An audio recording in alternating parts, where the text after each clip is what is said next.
mother at school walking to his classroom after a science fair. Today, police in Oregon are expanding the search for a missing 7-year-old boy. They're also asking for any photos or... there's always an off chance that he wandered off and he was just fine. He just got lost and somebody picked him up and was trying to help him out. Police in Portland, Oregon this morning say that they're still concentrating on the area where he was last seen. It has been nearly a week since Kyron Horman vanished from his elementary. And authorities have been following up now on more than 1,200 tips. Officials admit the clock is ticking.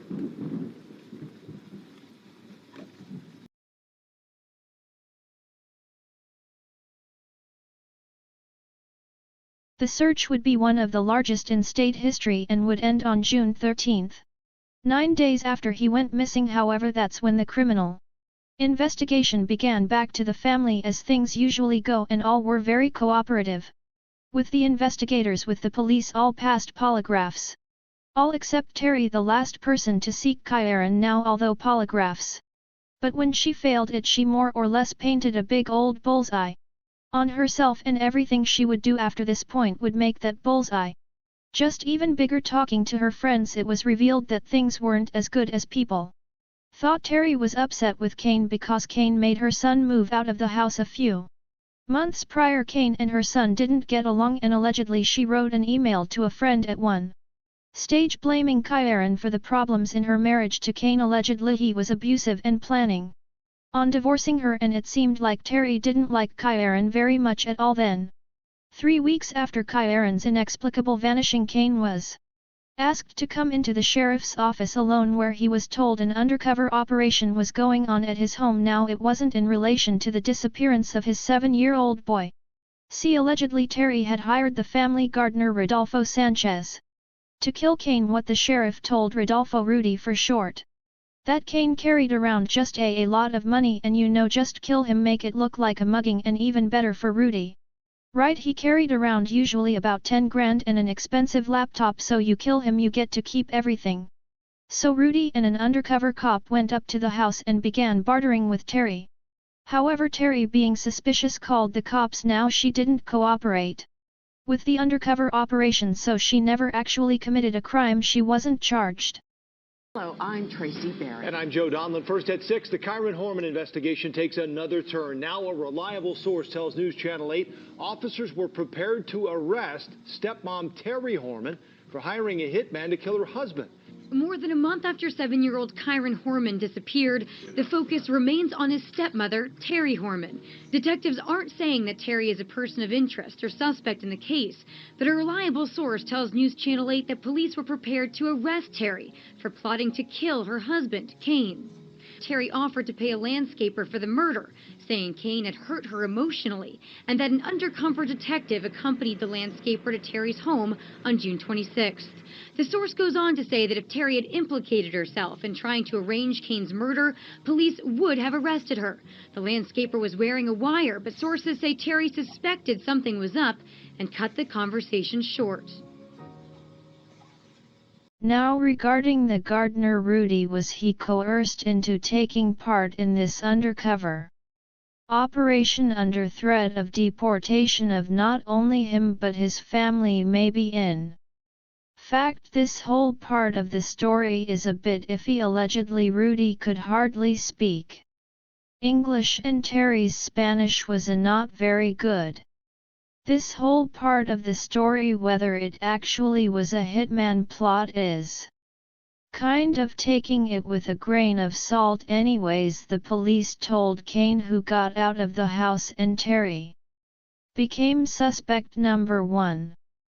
For Terry Horman to fully cooperate with the investigators to bring Kyron home. Know where Kyron is? Hey. Do you know where, Terry, do you know where Kyron is? Desiree and your husband are saying that you know where Kyron is. While the public keeps watch for any sign of Kyron, the boy's birth parents are focusing on his stepmother, Terry. Kane Horman just revealed to CBS News what he believes about his wife's fragile emotional state since their daughter was born a year and a half ago. I think there was some postpartum depression involved. Sort of shut down and withdrawn, or angry, and... A little bit of everything. During the same interview, Desiree Young shared for the first time that she knew Terry was unable to account to police for her actions for several hours on June 4th, the day Kyron went missing. I can tell you what I ate that day, and she can't tell you where she was. Kane would also file a restraining order against Terry and also file for divorce. This also wouldn't be the first time Terry would be connected to a murder-for-hire plot allegedly in 1990. Terry Horman was dating a man named Sean Ray. She was 20, himself 18. After they got some Chinese food, they sat to eat in a park when a man came out of the bushes with a gun aimed at Sean. Terry allegedly shouted, "He's here for you," then looked very shocked when the guy didn't shoot Sean and just wandered off. Sean broke up with Terry soon after. During Kyron's search, Terry allegedly sent and received dirty text messages. So shortly after Kyron's disappearance, an old friend of Kane's name of Michael Cook showed up. He had never met Terry before but became very involved in the search after Kane and the baby left Terry. Michael started texting Terry consensual text messages. Here are a few examples of the messages. Terry's on the left, Michael's on the right. "You are a doll. Men don't approach me because they know I can outbench them. Do you know I've never dated anyone I couldn't bench their weight. I weigh about 180. I can do 195. I'm speechless. JK, I will pin you down and sit on you. This is gas." It kind of goes on and on. It's pretty cringeworthy, and it's like a parody of sex thing. Michael Cook eventually left Portland. It ended there, though this didn't help Terry's case obviously, so let's move on. I'm just going to say it now. Did Terry have something to do with Kyron's disappearance? I don't know, but everything she did after he disappeared just made herself look worse. Let's meet a longtime gym buddy of Terry's name of Dee Spicer. She was a good friend of Terry, was close with her. She stayed with Terry after Kane filed for divorce. On the day Kyron disappeared, Dee was doing some gardening work in Portland, and according to the homeowner, she abruptly left at 11:30 a.m. was unavailable for about an hour and a half until she showed up again at 1 p.m. So she had some kind of unexplainable absence on the day Kyron disappeared, and she was Terry's best friend who allegedly hated Kyron. Police are already very interested in Terry, so they were dying to speak to her accomplice. Dee also became aware that the police were monitoring her and Terry's phones, so she bought them both burner phones. She would also lawyer up, and the police were never really able to get anything incriminating out of her. Everything just makes it look like they have something to hide. A tip would come in from a witness saying they had seen a person standing by a white truck on the access road the buses used to get to the school. Terry drove a white truck. 2 witnesses said they had seen that truck and that there was another adult inside of it that day. Now we should note, though, the groundskeeper, as you can see here, also drove a white truck. So did the people who saw. 2 people in a white truck. Was that just the groundskeeper and maybe somebody else, or who knows? However, unfortunately nothing came of that. In fact, nothing kind of came of anything. In June of 2012, 2 years after Kyron's disappearance, Desiree filed a civil suit against Terry claiming she was responsible for his disappearance. Time has come for Terry to take responsibility for what she has done and to tell me and my family where Kyron is and how he... During a deposition, Dee would refuse to answer questions, pleading the fifth, including questions regarding her whereabouts on the day that Kyron disappeared, as well as her contact with Terry that day. Now remember, during that 90-minute gap on Terry's timeline the day Kyron disappeared, remember there was a report of an unconfirmed phone call that she might have made. She didn't make anything to Dee that we know. There was nothing on her phone, and a year later Desiree dropped the civil suit against Terry due to the ongoing criminal investigation. On June 4th last year, I filed a civil case against Terry Horman for her role and responsibility in the disappearance of my son, Kyron Horman. Kyron is still missing to this day. It has now been over 3 years. Terry continues to not cooperate with law enforcement and the investigation in any way. In order for my lawyers to move forward with the case at this point, it would be necessary for them to seek access to the police criminal investigation file. My lawyers have advised me that the Oregon Public Records Disclosure Law does not provide the release of ongoing police investigation files, and I do not want anything that might compromise the investigation. Because my civil case cannot move forward without the police files, it is with great disappointment that I make this difficult decision. I don't want anything to compromise the ongoing investigation for Kyron. Terry actually tried to change her name from Horman twice to be precise, but the judge wouldn't let her do it due to the ongoing criminal investigation. She got a job as a caregiver, however. When the media found out she quit, she believes Kyron of that same year being 2013. The divorce between Terry and Kane was finalized during the divorce case that lasted about 3.5 years. Kane stated Terry suffered from postpartum depression after her baby's birth and her behavior changed in court documents. He claimed she is an alcoholic, as a personality disorder, and is severely emotionally disturbed. Terry eventually started as kidnapped by a man in a white pickup truck, one she said she saw parked at a 7-Eleven near the school. Allegedly, he looked dodgy and asked where the nearest school was. Why do you think the police have never charged you, called you a suspect, or even a person of interest? Because they have exonerating evidence they have not shown the public, and they should come forth with what they know. What's your theory on what happened? That he was taken from school. So you think a stranger came in and abducted him? Yes, and there's pedophiles in the area, definitely. She lives in California now. She was arrested twice there, once for stealing a gun from a roommate, and then also for driving a stolen car. However, despite everything that happened, the search for Kyron continues. No one knows what happened to him. No one really knows what happened that day during that small window, and it's an ongoing investigation.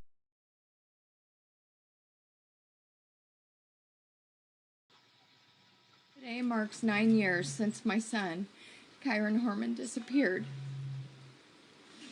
It has been 9 years of not knowing where he went or what happened to him. 9 years without hugging him. 9 years without his smiles or his laughs. 9 years without his love.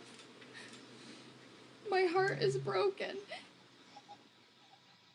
The search area has been reduced to less than 100 acres. Now I can tell you that we've narrowed it down to less than 100 acres. So it's a huge amount of progress with all the searches that we've done, whether it's law enforcement or private. We've been able to get to a point where at least I feel better. I don't look at all those rolling hills and think we're looking, as far as the eye can see. We're not. We're looking in key areas, and we've narrowed it down. Where have you narrowed it to? I can't say that. According to a book released in 2020, Boy Missing: The Search for Kyron Horman by Rebecca Morris, several people saw Kyron Horman leaving Skyline School with his stepmother the morning he disappeared. Kyron's regular bus driver, along with a classmate and two of the classmates' family members, witnessed Kyron walked through the school parking lot with Terry Horman and her infant daughter on June 4, 2010. Primarily what police and the FBI and the DA's office shared with Desiree.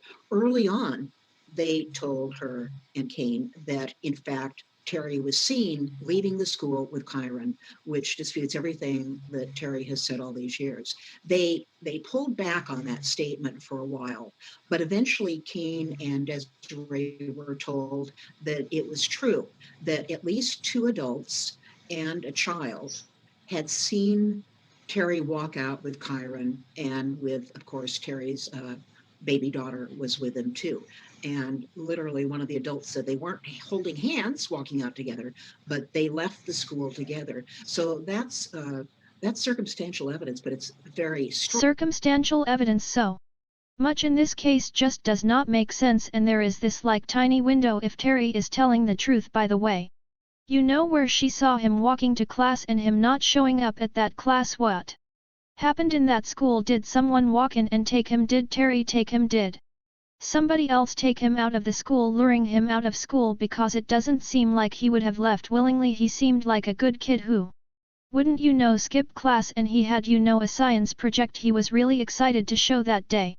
Music. There is a reward of $50,000 for any information that brings him home. If you ever heard anything or saw anything, please give this number a bell. Really a tragic case, you know. Kyron's mother Desiree said that one of his fears was being unable to find his way home, and well, hopefully one day he will. For 12 years, and pulling up to the school and knowing that this is the last place Kyron was. I can't even explain the anguish and the heartache.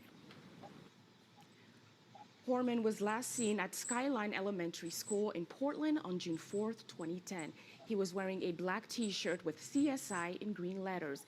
He also may have had his glasses on when he disappeared. In the newest picture, you see he has brown hair, blue eyes, and may wear glasses.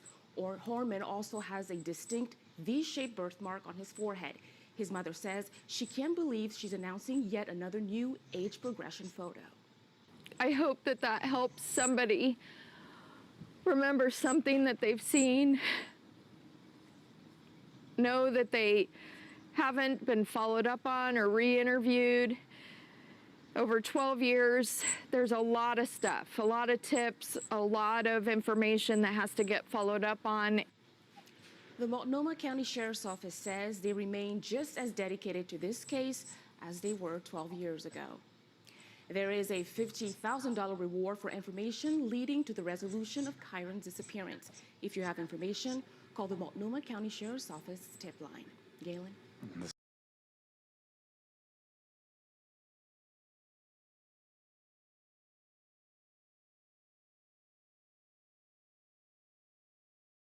Really excited to show that day.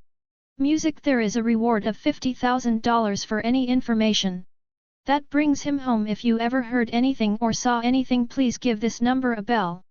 Really a tragic case, you know. Kyron's mother Desiree said that one of his fears was being unable to find his way home, and well, hopefully one day he will. Through this tragedy, Desiree wrote a letter to Kyron, and she is here to share that with us this morning. Desiree? Hi, sweetie. I woke up from a dream today. I was startled, confused, and my heart almost stopped.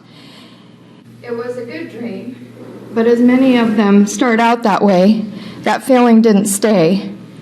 My realization quickly sank in.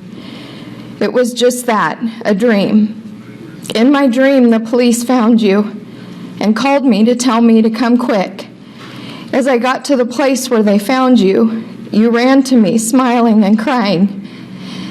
I remember thinking in my head in the dream, oh, please, just get to him as fast as I can before he disappears, and hold on to him forever. How I loved picking you up and squeezing you and hugging you so tight, and hearing that happiness in you and that smile. That smile. You looked up at me as you have so many times since you were a couple months old, and you smiled ear to ear at me. You have always been able to bring me joy, just looking up and smiling. Oh, how I miss seeing that smile every day. As I woke up, I realized I was dreaming it, and then suddenly my joy sank to sadness. You are really not here. It took a little bit. But then I got a charge because I realized, again, that I have to stay focused on that smile that I miss so much. I have to stay focused on seeing that smile again one day, because I will never give up. I will never stop. The whole world misses your smile. Everyone who knows about you knows that you're missing. Everyone that looks for you every day, everyone that has ever thought about you knows your smile. That's what we are all fighting for. We are all fighting to see that smile one more time. The whole world isn't going to stop until we see your smile. I love you, sweetie. We are still fighting. We are still here with you. We are still waiting. We are waiting for the day that you will come home to us and give us that smile that melts our hearts. Love, Mama. Thank you, Desiree. And coming up in just a few minutes, we're going to be getting the latest on the Kyron Horman case. Kyron Horman. Missing since June 4, 2010. Missing from Portland, Oregon. Born September 9, 2002. Age now 20. Sex male. Race white. Hair color brown. Eye color blue. Height 3'8". Weight 50 pounds. Kyron's photo is shown age progressed to 19 years. He was last seen at school on June 4, 2010. Kyron was last seen wearing a black t-shirt with CSI in green letters and a handprint graphic. He was also wearing black cargo pants, white socks, and black Skechers sneakers with orange trim. Kyron may wear glasses. Anyone having information should contact 1-800-843-5678 Multnomah County Sheriff's Office, Oregon, 1-503-823-3333 or 1-503-261-2847, tip line